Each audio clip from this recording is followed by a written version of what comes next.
I had I had just about figured out everything I wanted to talk about this week. I'd really kind of put together a tidy little outline, poured myself some coffee this morning, and was looking forward to a productive day when I happened to put on the most recent episode of Poetry Says, the podcast, and with a single word, with just one word, Alice managed to completely ruin my day and just fuck up my perspective on life and poetry and existence in America, as well as on my plan for this week's show. So the word was bomb. And I'll talk a little bit. I'll give you a little bit of background. So I participated for the first time in at least 2.5 years. I participated in an in-person poetry reading this past weekend. It was fun. It was at a museum. It was very contained. It was very masked and vaccinated, and mostly outdoor or large space. The activities. It was for an anthology associated with the museum, and there were 10 of us who read 10 poets, or 9 poets and a fiction writer, and we got it all in under an hour, which is fucking amazing. I mean, I don't know about you, but for me, when I go to poetry readings, I measure time pretty much exactly the way I used to measure time as a kid when I went to Mass on Sundays. That is, I would sort of mentally budget an hour and a half. But every minute after 60 was just like having my fingernails pried off. And, by the time it got to like 91, I felt like complete license to just start murdering strangers. Whereas if it came in under an hour, I mean, that's a success. That's a great Mass. I mean, you leave a Mass that clocks in at 55 in and out, you walk out of there just saying like, God damn, Father Timberley has his shit together. I mean, he's got greeting, scripture, homily, Eucharist, go in peace to love and serve the Lord. I mean, he's got it together. That's a great priest. That's a great Mass. And likewise with poetry readings, I think, if I go to a poetry reading and it's under an hour, especially if they're multiple readers, then I consider that to be, like maybe the greatest reading I've ever been to in my life. So this was one of those readings that we came in at just at an hour with 10 readers, which is pretty extraordinary. Very, very tight ship, run by Helena Fetter, poet and scholar.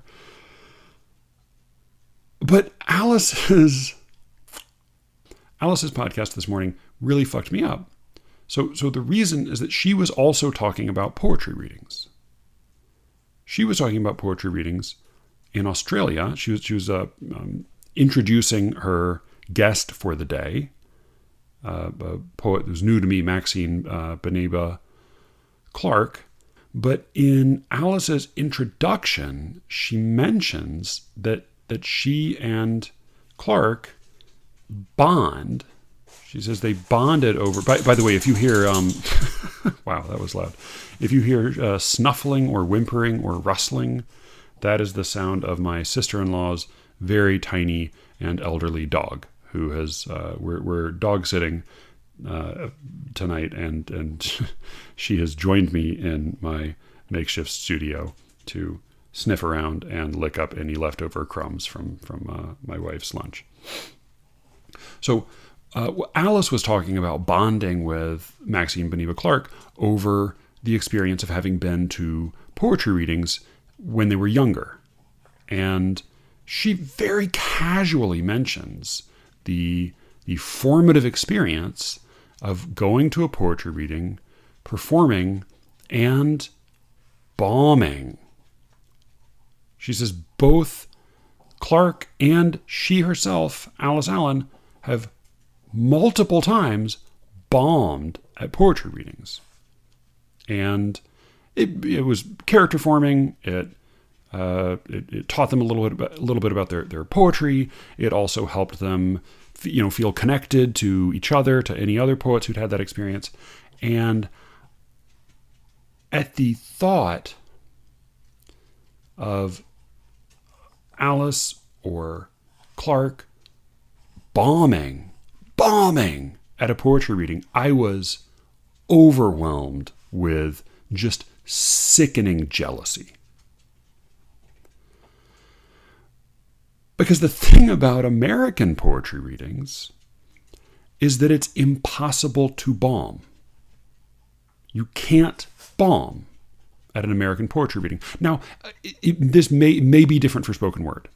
I talked last week to a spoken word poet. We talked a lot about spoken word. I've already gotten some enthusiastic responses from listeners who seem to enjoy the episode, but also perhaps to have enjoyed it as a hate listen. I get the impression from some of them. But in any case, this is part of why I do retain a sort of a skeptical fascination with spoken word, because, I could see bombing at a spoken word poetry reading. But at a mainline academic printed words on the page poetry reading, it is inconceivable that one might bomb. Now, that isn't to say that one can't, get a better response.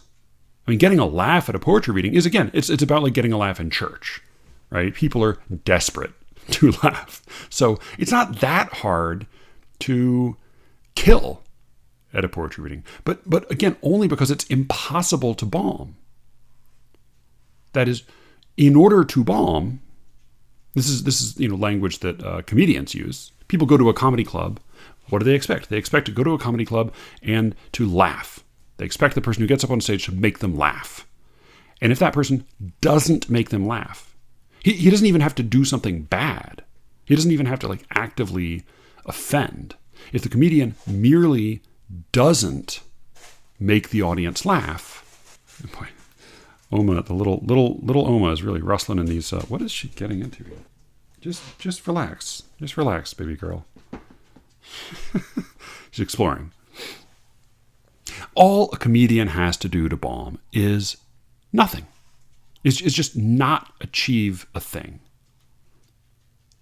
In order for a poet to bomb, the audience has to come in expecting the poet to do something to the audience, expecting to be entertained, expecting to be made to laugh, perhaps, or even to be moved to tears, or something in the loose vicinity of tears.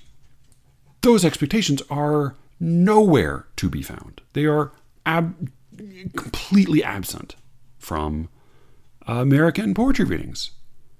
And as I said, the one I went to this weekend was good. Everyone was good. I have nothing bad to say about anybody there. But I will say that it reminded me of a particular, let's call it a philosophical outlook that I think American sort of serious literary words on the page American poets tend to have about readings.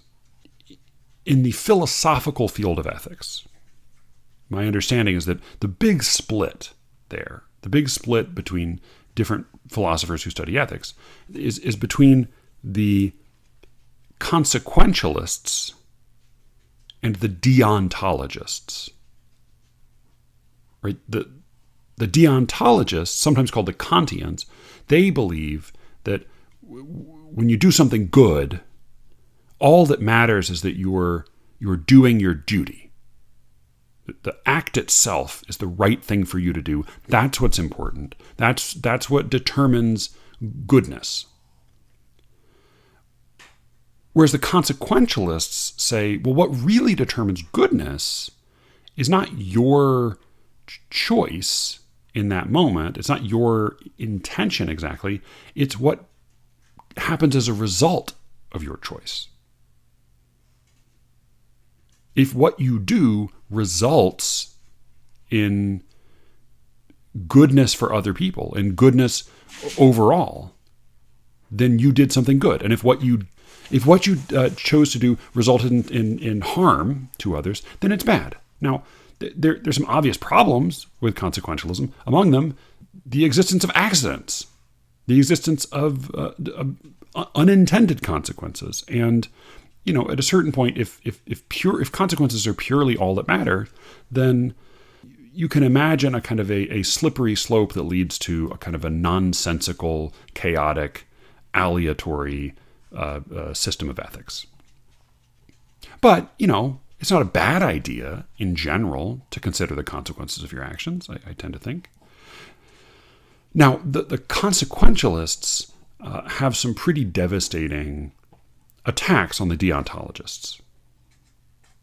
They like to use thought experiments like the trolley problem, where you have to choose between allowing a trolley to kill 5 people who are lying on one track, or actively diverting it so that it kills 1 person on a different track.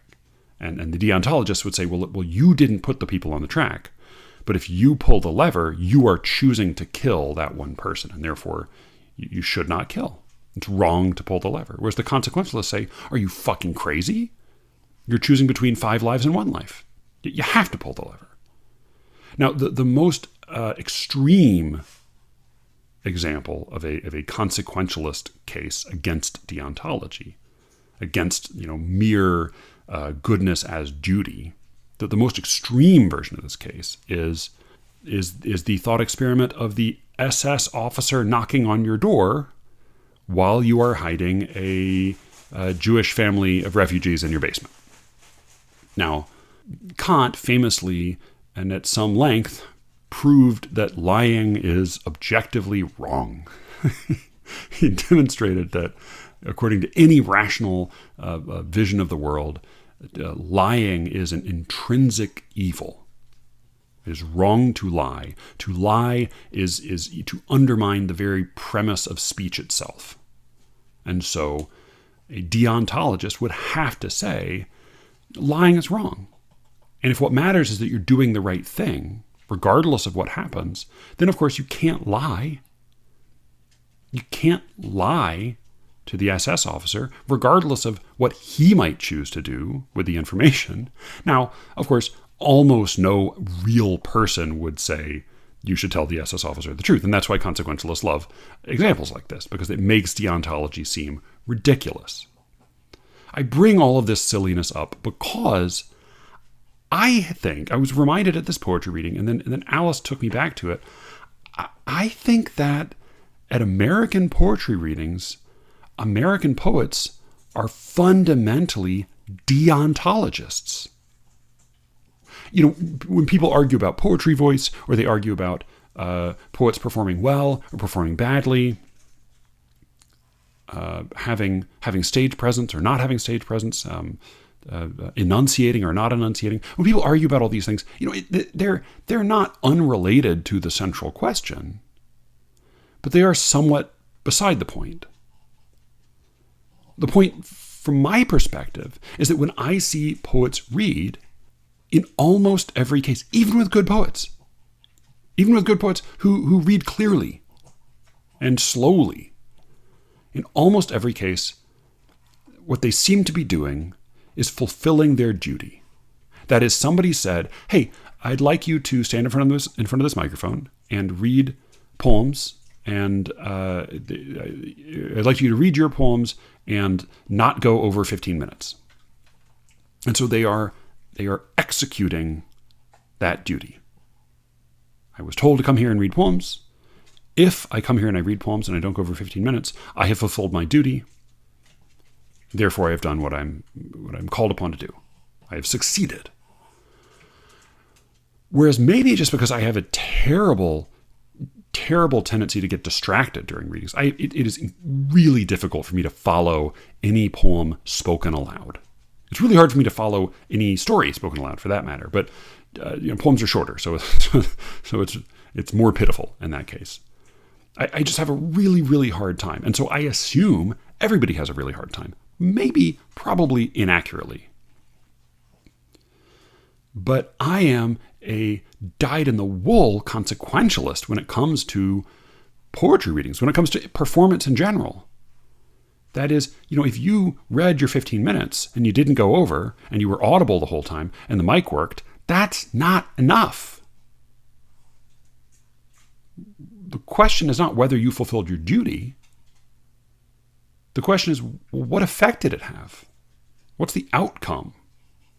Do the people who are here leave saying, "Ugh, I hope I don't get invited to another poetry reading anytime soon"? Do they leave saying, "Oh man, that was really moving. That was really funny"? Or just, "That was a good time. I wouldn't mind doing that again"? I think that's really the question that matters. Is what is the effect that is produced by your 15 minutes at the microphone? And because I think American poets are duty bound to the degree that, the standard performance is, assuming that you're audible, assuming that you enunciate, assuming that you don't even use a sort of a terrible version of poetry voice. You typically stare down at the page. You speak into the microphone, into your page. You may mention some of the circumstances of the composition of the poem before you begin it, but mostly you just plow through the lines that you wrote. And you give a 2-poem warning, is the custom, and then you say thank you. And even in answering questions, even when there's a Q&A, so many of the answers seem to be duty bound. That is, when a listener asks a question, it seems to be enough in the poet's mind simply to supply an answer to that question, rather than to use it as an opportunity to say something worthwhile, to be funny, to have a good time, to do anything other than what is simply and merely your duty. American poets are, it's really parodic. It's getting to the why yes, Obergruppenführer, funny you should ask. We're really getting to that point, I think, with American poetry readings. And that's why I was so pissed off when Alice said that she had bombed multiple times. That lots of poets she knew had bombed, that it was something they bonded over, the way comedians bond over bombing.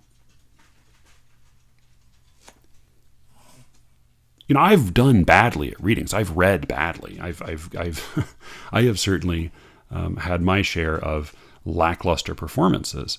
But because nobody ever came to those readings expecting to have a good time, it has been impossible for me truly to bomb.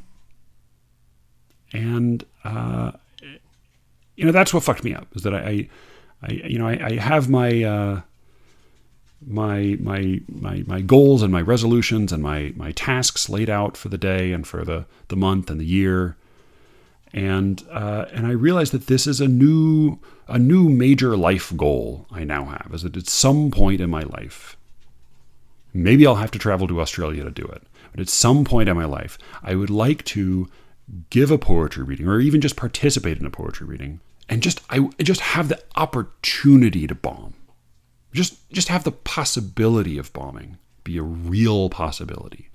It's not even, all right, it's not that you can't bomb in a poetry reading because there's a net that will catch you. It's that you're not even off the ground.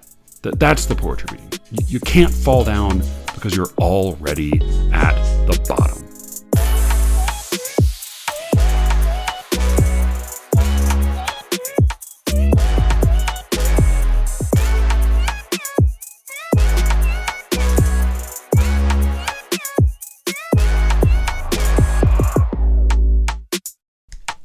I'm Matthew Buckley Smith, and you're listening to SLEERICKETS.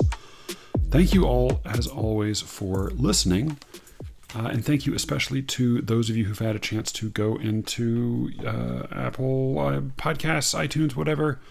Leave a rating, leave a review, subscribe, or just recommend the show to a friend you think might like it, or an enemy you're hoping to convert. I did want to ask a couple quick thoughts. So I got a lot of really great correspondence this week, and I will get to all of it either in email form or on the podcast. I probably won't be able to get to all or even much of it this week, but for future convenience, I as always, I check in with people before I talk about their notes on the air. But if you happen to write in the future, maybe leave a little note in your original letter, in your original email, saying whether or not you'd mind my using your note on the air. It would just simplify things a little bit, and and I always want to be sure to respect y'all's privacy. The other thing is, I'm trying to figure out right now who and how to invite as guests, and sort of what's the best way to do that, and what kinds of people I might want to have on. I have been doing some cold solicitation as well as some massaging of my personal network. In any case, I really would appreciate any suggestions that y'all might have for people you'd like to hear interviewed, or people you've heard talk elsewhere, in person or otherwise, and would like to hear again. It's a big help. One more quick note.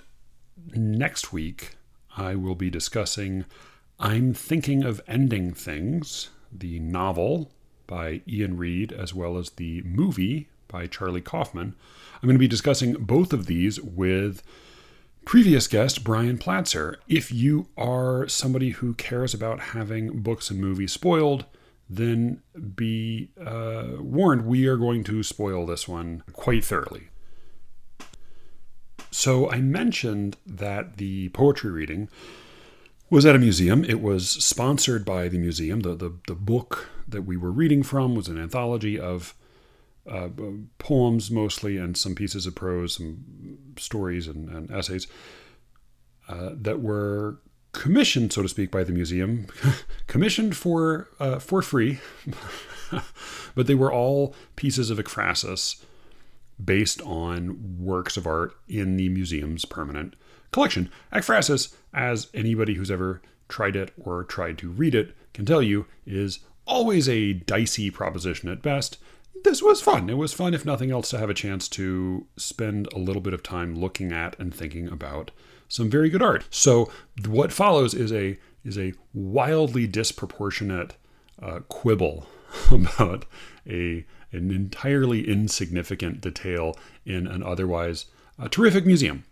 After the reading, there was a little reception, but we had maybe 20 minutes to spare, and I took a little tour of the museum, wandered around. I'd spent some time in it before, but it had been 2 years at least. So I refreshed my memory. It's a great collection. They do some interesting things there, including taking works of art, often paintings, or so I think maybe a sculpture too, usually paintings, that belong to one particular region of the world or period of history, and they pluck them and then reinsert them out of context in another era or region, or rather in the part of the museum dedicated to another area or region, so that though the museum is broadly organized in the way that one might expect a museum collection to be organized, it is achronological by ground plan. That is, it's not like some museums where you literally proceed from ancient Egypt up through ancient Greece into ancient Rome and so on and so on. It's the sections are scattered all around, and then within them there are little reminders of other periods of history and other parts of the world, which is it's the same kind of miscellaneous approach that Brooks and Warren used in understanding poetry. I take it to be, if nothing else, a reminder that all of these artists are in conversation with one another, whether or not they ever existed in the same place at the same time. So as I said, great museum. Just one little curatorial note. They have a decent little collection of Rodins. So I was browsing the Rodins, and there was a funny little sculpture I had never noticed or seen before. It was a small pair of figures in bronze, both female nudes, in different, contrasting postures. Beautiful, beautiful little piece. And it was titled Venus and Andromeda. And really, just because I saw that title, I bothered to read the placard. It's because, of course, my first thought on seeing the title Venus and Andromeda was, well, what the fuck are Venus and Andromeda doing in the same piece? They don't have anything to do with each other, if memory serves. I don't think that Venus was even... No, it was like a sea nymph that Andromeda's mother had insulted. It was clearly a strange pairing. So I read the placard, got some basic dates, and then a helpful note that said that in fact these were just two female nudes that Rodin had sculpted. He did this a lot with his pieces, particularly when he would recast them in new contexts. He did this a lot with the Great Gates of Hell. In some cases, I find the pieces that make up the Gates of Hell are actually more effective on their own than they are all jumbled together. But he had made each of these little female nudes separately, and then he put them together in this one, which he only later called Venus and Andromeda. So that was on the placard, and I thought, well, that's a helpful note. That explains why they don't really have anything to do with each other, and even their names are sort of chosen almost at random. There was then another sentence that I don't have it in front of me, but I have it pretty close to verbatim in memory. I'll give it to you. For centuries, classical literature has been used to justify male artists' and patrons' obsession with female nude figures. Sorry, with attractive female nude figures. They did have that attractive in there. So over the centuries, classical literature has been used to justify male artists' and patrons' obsession with attractive female nude figures. May have just said attractive female nudes, I'm not sure. So, small note, clearly not a big deal. I mean, it would be hard to imagine a less influential medium than museum placard. So either way, whatever one makes of it, not a huge deal. But it's stuck in my craw a little bit. And as I try to do often, when something like this happens, I went to Joanna, who 9 times out of 10 has the clearer and more sane vision of how things like art and books actually line up in the world outside my feverish skull. So I mentioned this to her and asked what she thought, and her answer was a shrug. Her answer was, yeah, well, this is pretty true, right? That's not so inaccurate. I think she wasn't wowed by it, wasn't impressed by it, but neither was she bothered. It seemed fine to her. And as I said, it is fine in that it certainly doesn't change anything of note, except maybe a couple things. So I guess it took me a little bit of thinking, but there are two maybe somewhat important things that bothered me about this little statement on the museum placard for Venus and Andromeda. I'm sorry, the full title of the piece was Toilette of Venus and Andromeda. Toilette having the older meaning and not obviously the familiar contemporary American significance. So I guess first what bothered me a little bit about this addendum to the note on Toilette of Venus and Andromeda, first what bothered me was that it doesn't actually provide any information about Rodin or this sculpture. Like it doesn't tell us any true things about this piece of art that it is purportedly providing information about. I mean, if that's what a museum placard does, well, then this isn't doing that. And it's not like there's nothing to talk about. I mean, if you want to talk about Rodin and, maybe dubious treatment of women and double standards for men and women, artists and models, if you want to talk about that, talk about Camille fucking Claudel. Like, there is a thing to talk about if that is what you're interested in.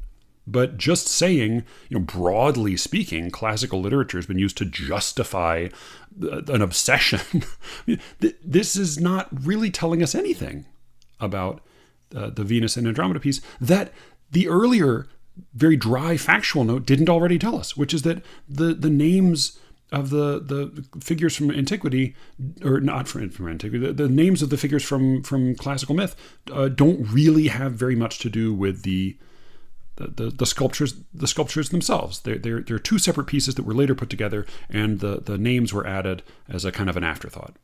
And that's all apparent already before this. I couldn't help but read this little note over the centuries as being, I guess it took up a certain tone that the placard had previously lacked. So part of what bothered me about it was that it doesn't actually tell us anything. It doesn't give us any information, and it doesn't give us any information in particular about this piece of art that it is labeling. And second is that, Jesus fucking Christ, lay off classical literature. Like, have artists and patrons over history treated many women and models poorly? Oh, yeah. Yes, absolutely. No question. And as I said, there are many specific stories to tell that deserve telling. But I guess I just find the lumping in of classical literature with ambiguous... So maybe there are three things.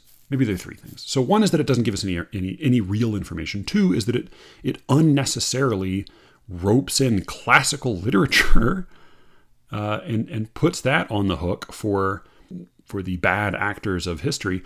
And the three is that it rather than actually talking about any bad actions, again, of which there are plenty to talk about. I think again of Bernini sending his brother he sent his assistant to slash his mistress's face because his brother had an affair with her. I mean, artists and patrons have been horrible to women. Countless occasions and through countless policies for centuries and centuries and centuries. And if that is a thing that you're interested in talking about, there's plenty to talk about. And people, ought to be a little more educated about it. But this didn't even do that. This didn't even talk about any actual events. It just talks, it actually speculates instead about an interior psychological condition. Right? As if the secret thoughts of the artist and patron, as inferred centuries later by an art curator in a provincial museum, as if their inner thoughts are the problem instead of their actions, instead of what actually happened to other people. Now, honestly, I don't really give a shit about their obsessions.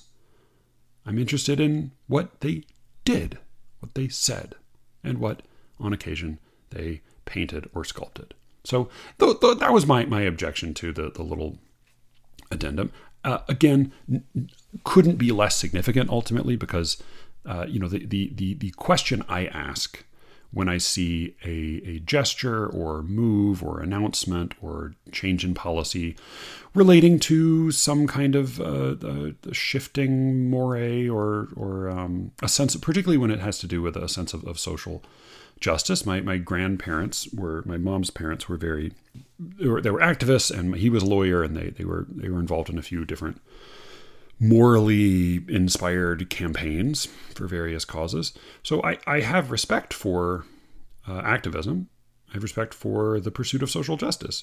Anytime I see a gesture or policy or maneuver or announcement, the first question I ask, if it purports to increase the the world quantity of justice, the question I ask is, all right, so whose life is this improving? Whom does this help specifically? And I think when I read that little note, I could actually think of two people that the note helps. I don't think it really does very much for female artists or models, certainly not all the dead ones.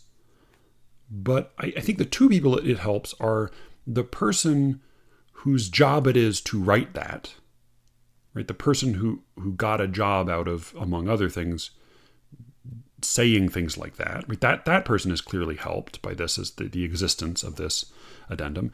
And the other person that it helps clearly is Rodin.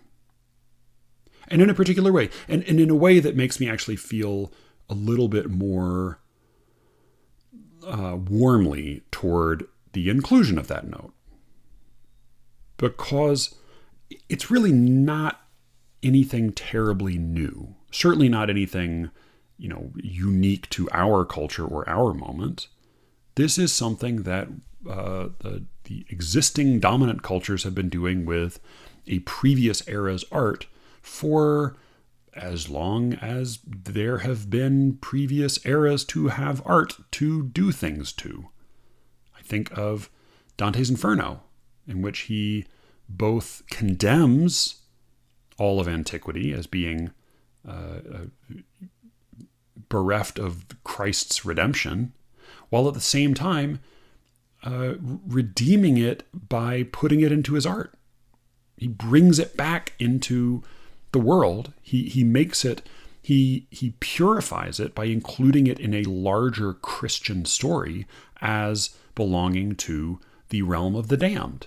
So he populates hell with all of these wonderful figures from antiquity, Minos and Rhadamanthus and Ulysses and the Titans and even Brutus, right, is being chewed up.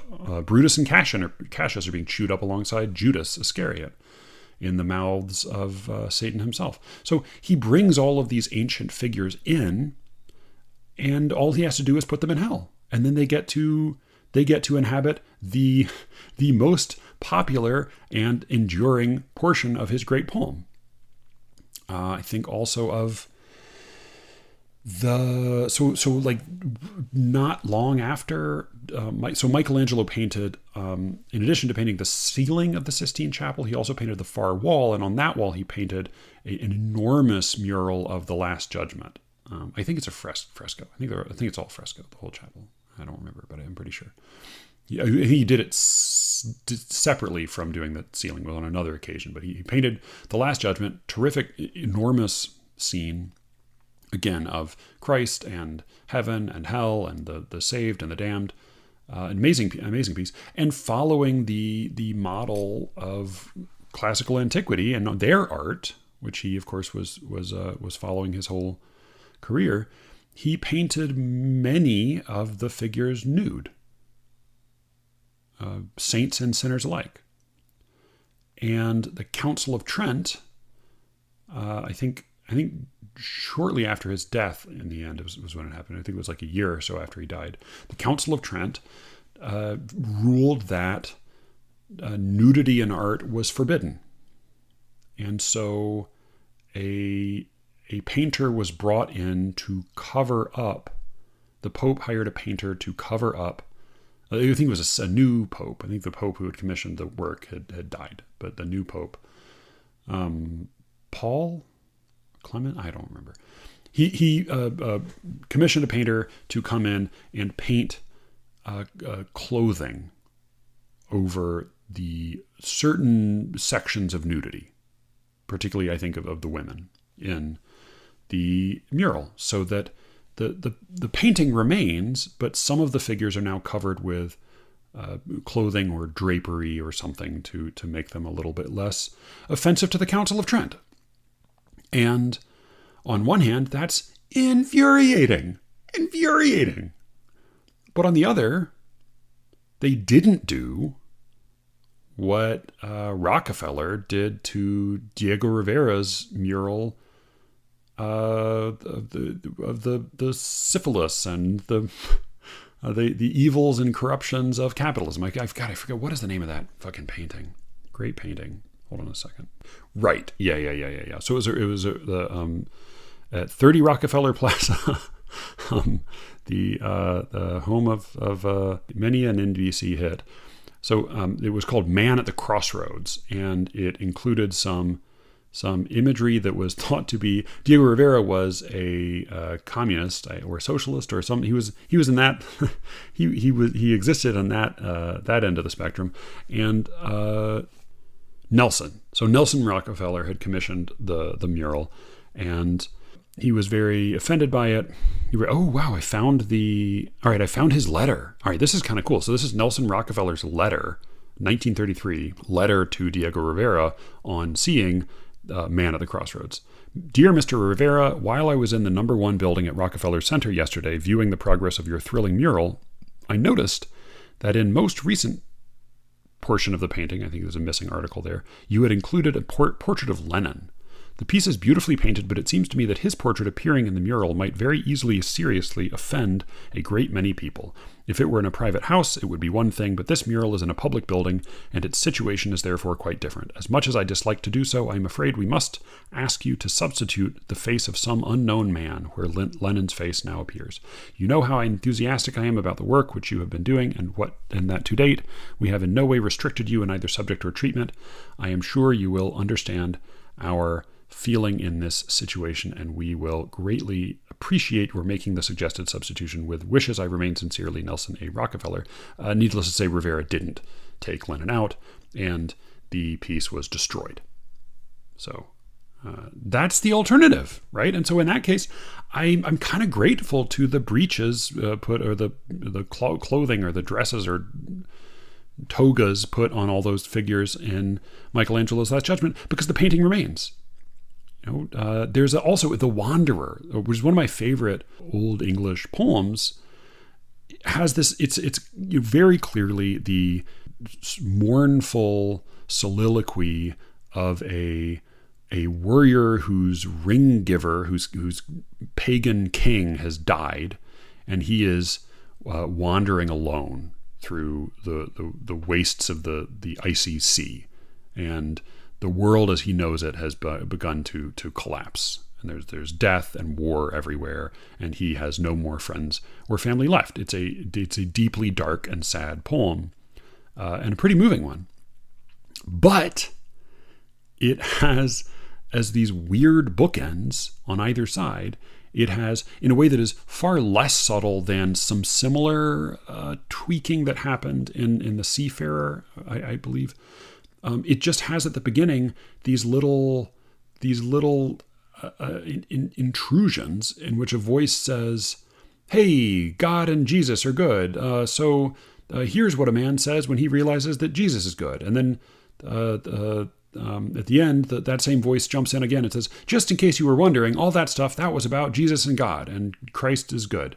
So it reframes in a very clumsy way this great old, obviously pagan poem within a Christian worldview.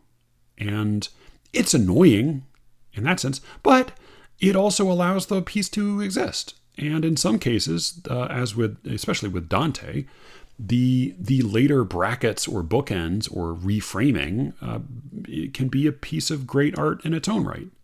So, if that's what it takes to keep, if that is the way to justify a piece of art to the mores of the moment, then okay, fair enough. I don't think there's a lot of potential for great art or even incisive thought in the silly addendum to the Rodin placard. But if that's what it takes to keep it in the museum, then shit, put it on there.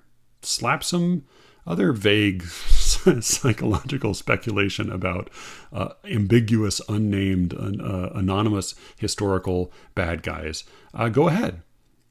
I'm all for that. And it wouldn't be such a bad idea if you also just included the work of female artists, which of course the North Carolina Museum of Art does do in abundance. They have a great and very inclusive collection. They just had this one silly placard. So that was my thought on that. But it stuck in my mind also because I had received a really good note a couple weeks ago now from Coleman that I've been thinking about. He's since written another dense and lengthy note, which I also want to respond to, but I won't get to today. So Coleman's earlier note referred to the September 15th episode in which I talked about writing about people about writing about real people and asking for permission, and as well as about the Emily Dickinson poem. And I said when I made my little remark about the dash that closes that Emily Dickinson poem, because I could not stop for death, he kindly stopped for me. The poem ends with a dash. I made a little note about the dash, and I prefaced it by saying that you would have to be sort of a fool to rest too heavily any argument about a poem on a piece of punctuation. And offhand I said that the exception to this rule might be ode on a Grecian urn. So this was what Coleman wrote in. I was curious about a comment you made in passing in today's episode when talking about the significance of punctuation, that maybe you can rest an interpretation of ode on a Grecian urn on punctuation to some extent. I happened to be reading the poem in the Norton Anthology just yesterday, and a footnote explains that some versions have the entire final 2 lines in quotation marks, while others only have beauty is truth, truth, beauty in quotation marks. Is that the punctuation you were referring to? And if so, what significance do you see? At first I thought there was some ambiguity about whether the ye of all ye need to know was mankind or the urn, but since the poem consistently uses thee, thou singularly and ye, you plurally, it seems clear that mankind is being addressed. I guess there's still ambiguity in whether the urn is addressing mankind or the speaker, but I'm not sure of the significance of that. Or maybe, more likely than not, you were talking about something entirely different. It sparked my curiosity anyway. Apologies if you've already brought it up on a previous podcast episode and I somehow missed it. I have not brought it up before, but I figured I would say something about it now. So Ode on a Grecian Urn is it's one of my favorite poems, but it is one about which there is some debate. I actually, back a few years ago, Jonathan Farmer started a contentious thread on Facebook, of all places, about the end of this poem, and I chimed in there and then argued with him some more about it afterward. So what, how shall I begin? I'll just read the poem. It's a good poem. It's like a page and a half, page and change, depending on how you break it down. But it's a great poem. So let's just listen to it through, and then I'll talk about the ending. All right. So this is Ode on a Grecian Urn. Was believed to be composed in 1819. I think that 1819 was the Annus Mirabilis, right? That was the year of wonders for Keats. Not that he had many to choose from. Ode on a Grecian Urn by John Keats. Thou still unravished bride of quietness, thou foster child of silence and slow time, sylvan historian, who canst thus express a flowery tale more sweetly than our rhyme, what leaf-fringed legend haunts about thy shape, of deities or mortals, or of both, in Tempe or the dales of Arcady? What men or gods are these? What maidens loathe? What mad pursuit? What struggle to escape? What pipes and timbrels? What wild ecstasy? Heard melodies are sweet, but those unheard are sweeter. Therefore, ye soft pipes, play on, not to the sensual ear, but more endeared. Pipe to the spirit, ditties of no tone. Fair youth beneath the trees, thou canst not leave thy song, nor ever can those trees be bare. Bold lover, never, never canst thou kiss. Though winning near the goal yet, do not grieve. Oh, they fucked up the punctuation there. They fucked up the punctuation in the Poetry Foundation copy of this. Damn it. All right, I'm going to start that part over. Damn. Let me just interject here. For those of you who might not be totally familiar with the poem, it's sorry for fucking up my reading of it, but who cares? You can find a reading of it anywhere you want.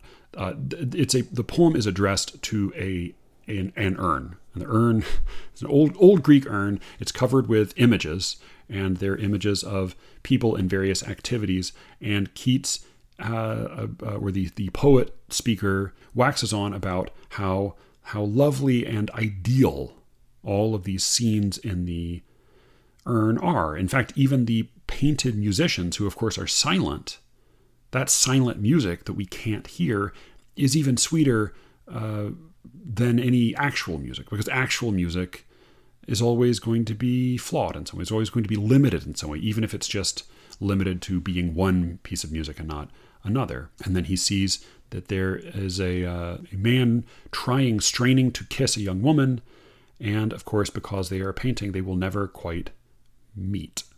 So he says, "Bold lover, never, never canst thou kiss, though winning near the goal. Yet do not grieve, she cannot fade, though thou hast not thy bliss. For ever wilt thou love, and she be fair. Ah, happy, happy boughs that cannot shed your leaves, nor ever bid the spring adieu. And happy melodist, unwearied, for ever piping songs, for ever new. More happy love, more happy, happy love, for ever warm, and still to be enjoyed. Forever panting and forever young, all breathing human passion far above, that leaves a heart high sorrowful and cloyed, a burning forehead and a parching tongue. Who are these coming to the sacrifice? To what green altar, O mysterious priest, leadst thou that heifer lowing at the skies, and all her silken flanks with garlands dressed? What little town by river or seashore, or mountain built with peaceful citadel, is emptied of this folk this pious morn? And, little town, thy streets for evermore will silent be, and not a soul to tell why thou art desolate can e'er return. O Attic shape, fair attitude, with breed of marble men and maidens overwrought, with forest branches and the trodden weed, thou, silent form, dost tease us out of thought as doth eternity. Cold pastoral. When old age shall this generation waste, thou shalt remain, in midst of other woe than ours, a friend to man, to whom thou sayest, beauty is truth, truth beauty. That is all ye know on earth, and all ye need to know. So he looks at the urn, he praises it, he contrasts the perfection and the frozen and perhaps unsatisfied but still ideal imagery on the urn with all of the sweaty, sour, limited, flawed, disappointed the burdens of actual lived reality. And at the end, he addresses the urn and more generally, and he projects into the future this strange role that the urn has, which is that it depicts mankind, but it doesn't change.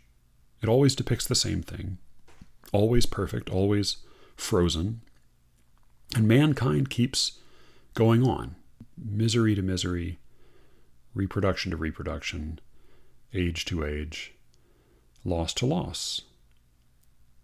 And he says, you serve us in a particular way. When old age shall this generation waste, when everybody I know have died, we've all gotten old and died, or as in his case, never gotten old and died. Thou shalt remain. You'll be here still, in midst of other woe than ours. Who knows what will be happening to the world, but you will still be here in some museum, a friend to man, to whom thou sayest, this is what you have to say to us, you who've been around all these centuries, who've remained the same throughout all of our changes, all of our sorrows. Here is what you have to say to us. Beauty is truth, truth, beauty. That is all you know on earth, and all you need to know. So, as Coleman pointed out, there is a little historical problem which is that apart from the Poetry Foundation fucking up the comma earlier on in that stanza above, I'm pretty sure they did, because I'm pretty sure it doesn't really make sense otherwise. But apart from that, the punctuation in the last two lines is different in two of Keats's own manuscripts. There's the 1819 version and the 1820 version. And in one of them, I think in the earlier one, both lines are in quotation marks. Beauty is truth, truth beauty, that is all you know on earth and all you need to know. All of that is in quotation marks. And then I believe it's the 1820 version, only beauty is truth, truth beauty is in quotation marks. And boy, people have argued about this. There's a long tradition of arguing about what the fuck is going on in this part of the poem.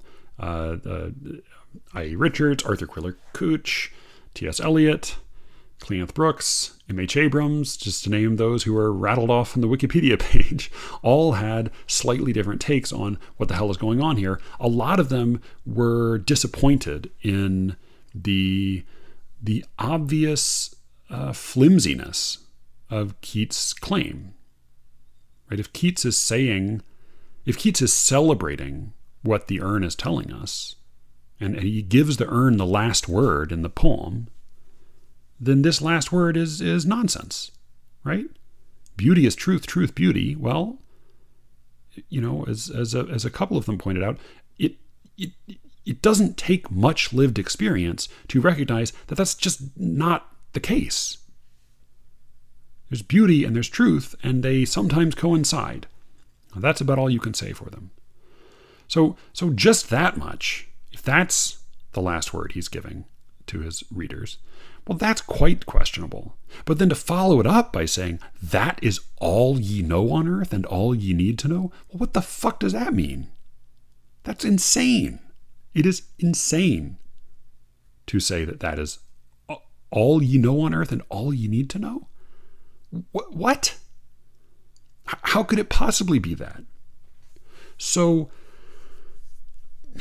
Coleman is quite right that there is ambiguity, at least in the version that only has beauty is truth, truth beauty set off in quotation marks. There is ambiguity about who exactly is saying that is all ye know on earth and all ye need to know, and to whom is that being said. Now Coleman is right. Ye is generally plural, which means that probably ye can't be addressed to the urn unless, as some critics have speculated, it's addressed to the figures on the urn, to whom much of the poem has been addressed previously. Is this Keats addressing mankind after the urn has addressed mankind? Well, that would seem to be even worse, right? If the urn just says beauty is truth, truth, beauty, and then Keats says to all of us, that is all you know on earth and all you need to know, well, that's just insane. It also seems totally contradicted by the preceding lines. When old age shall this generation waste, thou shalt remain in midst of other woe than ours. Well, that doesn't sound like beauty is truth, truth, beauty. That is all you know on earth. I mean, you also know, presumably, other woe than ours, right? You know old age and wasted generations, among other things. Breathing human passion, etc. The high, sorrowful, and cloyed heart. So there are critics have argued all sorts of different things, including that beauty is truth, truth, beauty, that is all you know on earth and all you need to know, is the final sentiment of the poem. It is both pronounced by the urn and endorsed by the voice of the poem, but that the voice of the poem is not Keats. It's a dramatic monologue. And then other critics have said, well, the whole poem may be a dramatic monologue of sorts, but also that last line is a dramatic monologue. And just because he's quoting the urn doesn't necessarily mean that the person who says the rest of the poem also believes this part. He's just saying that that's what the urn believes. That's what the urn has to say to us. I think I had for a while read beauty is truth, truth, beauty as being the urn talking to man, a friend to man to whom thou sayest beauty is truth, truth, beauty, because I think the version I read had just beauty is truth, truth, beauty set off in quotation marks. And then I read That Is All You Know on Earth and All You Need to Know as being Keats addressing the urn or the figures on the urn, saying, you say to us, beauty is truth, truth, beauty. And for you, that's true, right? You live in a perfect world. That's all ye need to know on earth. That's all ye know on earth and all ye need to know. We obviously need to know a lot of other much uglier shit. But for you, beauty is truth, truth, beauty is enough. As Coleman says, the plural ye is a little bit of a problem there.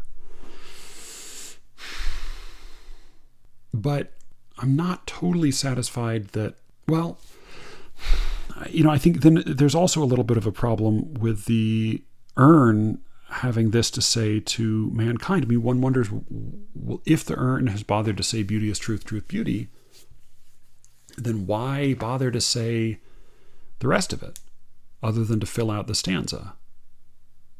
Right? If this is just give us the final truth, the urn isn't really in the advice-giving business, I wouldn't think.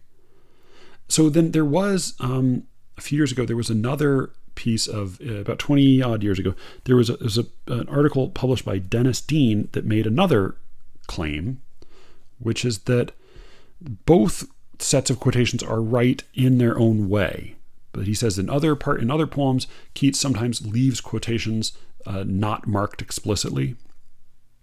And so he says that beauty is truth, truth, beauty was a quotation from Sir Joshua Reynolds, an 18th century painter that Keats revered. And so the urn is actually quoting Reynolds. Beauty is truth, truth, beauty. And then in Dennis Dean's version, the whole last two lines are in quotation marks, but beauty is truth, truth, beauty is in single quotation marks within that larger quotation. So the urn is saying, quoth Sir Joshua Reynolds, beauty is truth, truth, beauty. And then the urn is also saying, that is all ye know on earth and all ye need to know. Now, some critics have since suggested that the urn, Dean comes close to saying this, but doesn't quite. The urn is saying, in a kind of a sociopathic way, as far as I'm concerned, all you need to know, all ye need to know, is how to make more urns. So as far as I'm concerned, this is all that I need for you to know. I think that's funny. Maybe it's right. I don't know. It's still hard to figure out what it means by that is all ye know on earth. I don't know. I think finally, I'm not sure. There's one critic who said, who compared the last two lines to a noose and said that the more you tighten them, the more you strangle our understanding and enjoyment of the poem. So I think that's probably pretty on the money right there, that you probably can work too hard to interpret the ending of this poem. I think that all of these different meanings that have been proposed probably do exist in some kind of superposition to borrow a term from physics, to bastardize a term from physics. It is impossible to include a statement in a poem, even if you immediately negate it, without also affirming it, right? As my old English teacher Jane used to say, in a poem, every word means everything it's ever meant. Italo Calvino says a similar thing about fiction. He says, in a story, every object is magic. So I think in a poem, every word, every statement, it may be doing a sophisticated thing, it may be doing an ironic thing, but it's also doing a literal thing. So even if he puts it in quotation marks, part of this poem is saying beauty is truth, truth, beauty. And as other critics have pointed out, it may be worth remembering, Keats was really fucking young when he wrote this. And this may be a young man's poem, but it is, needless to say, one that has continued to fascinate and move readers for over 200 years now. And I imagine will for some decades and centuries to come, provided it receives the right footnote to inoculate it against the attitudes of the ages to come.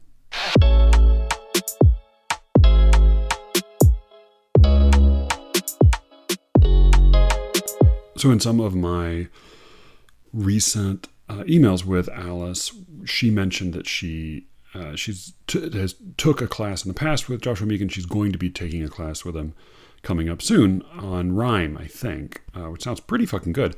Joshua Meegan, by the way, I have no idea how to pronounce his last name, so I'm just saying it the way I've heard it, which no doubt is wrong. But I mentioned it because I was pleased for her to hear that she's going to get to study with him some more. He's one of my very favorite poets. So I thought I would read. I actually was reminded and reread his second book, Accepting the Disaster Today, which is really good. It's like it's its own thing, but if it's close to anything, it's close to something like Philip Larkin and E.A. Robinson with some Donald Justice as well. It's very measured and clear and plain, but also rippling with fury at times and terrible sorrow at others. So I was introduced to Meegan's poems by A. Stallings in a class I took with her, 10 years ago almost, maybe. So the first poem of his I read was this little poem called Cold Turkey, and I think he's got stronger poems in this book, but it's a small and simple one. And since we've already spent some time on a long poem today, I thought this is just a good introduction. Maybe we'll send you to some more of his poems. It's a triolet or triolet, yet another word I don't know how to pronounce. Very simple, repeating form that is, like many simple repeating forms, exceedingly difficult to do well. And I think this is as good an example as I have seen anywhere. So this is called Cold Turkey by Joshua Meegan. Did it appear somewhere, I believe, before this book? Yeah, it was in poetry, along with like half the poems in this book. Okay, this is Cold Turkey by Joshua Meegan. They're over now forever, the long dances. Our woods are quiet. The god is gone tonight. Our girls, good girls, have shaken off their trances. They're over now forever, the long dances. Only the moonlight, sober and real, advances over the hills to touch my head with white. They're over now forever, the long dances. Our woods are quiet. The god is gone tonight. In a note at the end, Meegan mentions that a version of the refrain, "They're over now forever, the long dances," is adapted from a translation of Euripides Bacchae. So it makes sense, I guess, as this is, I think, a really good example of a poem in which the title makes use of a pregnant distance between itself and the poem in order to do its work. So that there is, without the title Cold Turkey, there would be maybe a more than fruitful, a more than what is actually useful ambiguity in the meaning of the poem or in the emotional weight of the poem. But Cold Turkey, of course, is slang for quitting alcohol or another intoxicant suddenly, without tapering off, without any warning, typically with some harsh physical and psychological consequences. What has stopped, what is now over here, presumably has something to do with the sudden absence of intoxication. That makes some sense given the origin of the line from the Bacchae, right? Because Bacchus was the god of wine. And one of the things that made his worship special was that his worshipers were able actually to consume him in a way. By becoming intoxicated, by drinking wine, they felt a suspension of the fear of death, a suspension of the feeling of mortality. One of the things that alcohol and some drugs do is to dissolve the edges of the self, to begin to create a sense of involvement with other things, an openness and lack of inhibition, and a fearlessness, as well as some invulnerability to pain. There is some sense in which those who became drunk worshiping Bacchus briefly experienced something like immortality. Obviously, a very fleeting version of that. And the worshippers of Bacchus are infamous, especially in this play, for their violent frenzies, their complete loss of control. Yeah, that is a scary play. If you want another juicy example of this, then read The Secret History, which was my first encounter with it. Our woods are quiet, the god is gone tonight. Whether that god is Bacchus specifically or one's own feeling of invulnerability and immortality, whatever it is, there's no more magic. There's no more wonder. There's a crispness and a harshness and a lack of comfort to this scene. Only the moonlight, sober and real, advances over the hills to touch my head with white. The moonlight is, of course, silvery white and touches his head with white, but also presumably as he goes over the hill, as he gets older, his hair turns white, which is actually the case with Megan. He has a prematurely gray-white hair. This poem, like so many of the others here, explains almost nothing, but evokes much. It is in some ways maybe the opposite of the didactic poems, the poems of declared moral instruction that I was talking about last week. This one is about as close to a pure lyric as one could get. That is something I think Megan does especially well, is he writes lyrics that are not even narrative, right? Most poems in what I think of as the kind of the sense-making camp, which is I only mean that somewhat facetiously, but poems that whether or not they use meter and rhyme, they make an effort to proceed in complete sentences with a somewhat consistent topic, theme, imagery, subject matter. They often achieve their emotional force by way of narrative. Even in poems like Kava Akbar's, I think his best poems, there is a narrative, and it's the narrative that leads to the release of feeling. Whereas Megan, he has some narratives, but he's able often to create these sort of pure constellations. A line, a refrain, an image, an echo, a juxtaposition, and without having to lay out any sort of sequential events, he creates a feeling of recognition. It's a sad, downbeat poem. There's one little, not interruption, not exception exactly, but one little, just slight variation in that tone that suggests just ever so slightly, I think, the affection that's there. It makes the poem, I think, far, far more touching and far more human than it might be otherwise. This is a sort of a perfect poem in the of the A. Hausman variety, but it is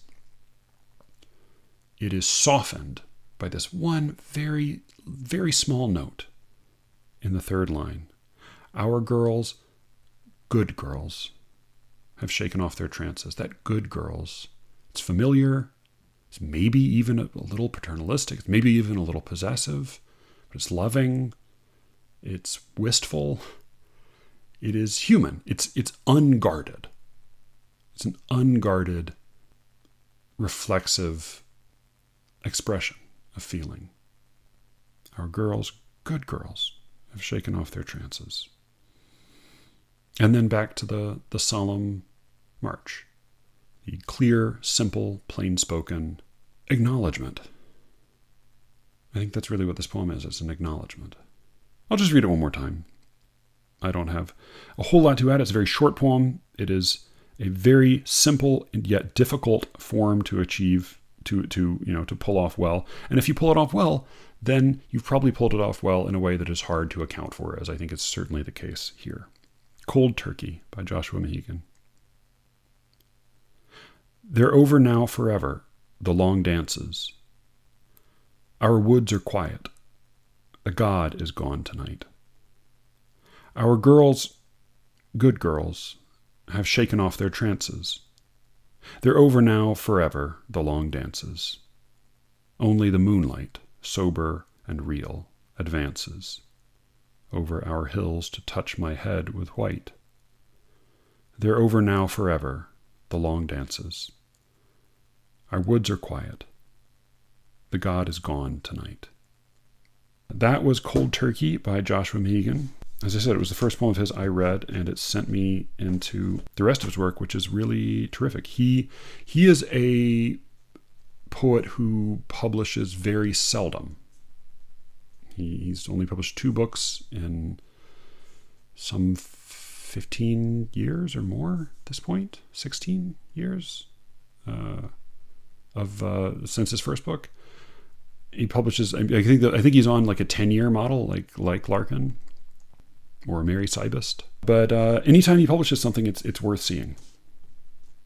Next week, I will be back with Brian Platzer to discuss I'm Thinking of Ending Things, the book and the movie.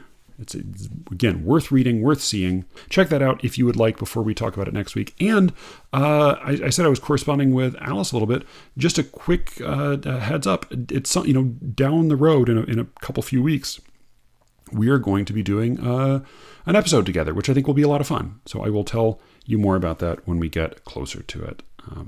But thank you, as always, for listening. You can reach me at sleerickets@gmail.com. And with any luck, I will be speaking to you again very soon. Until then.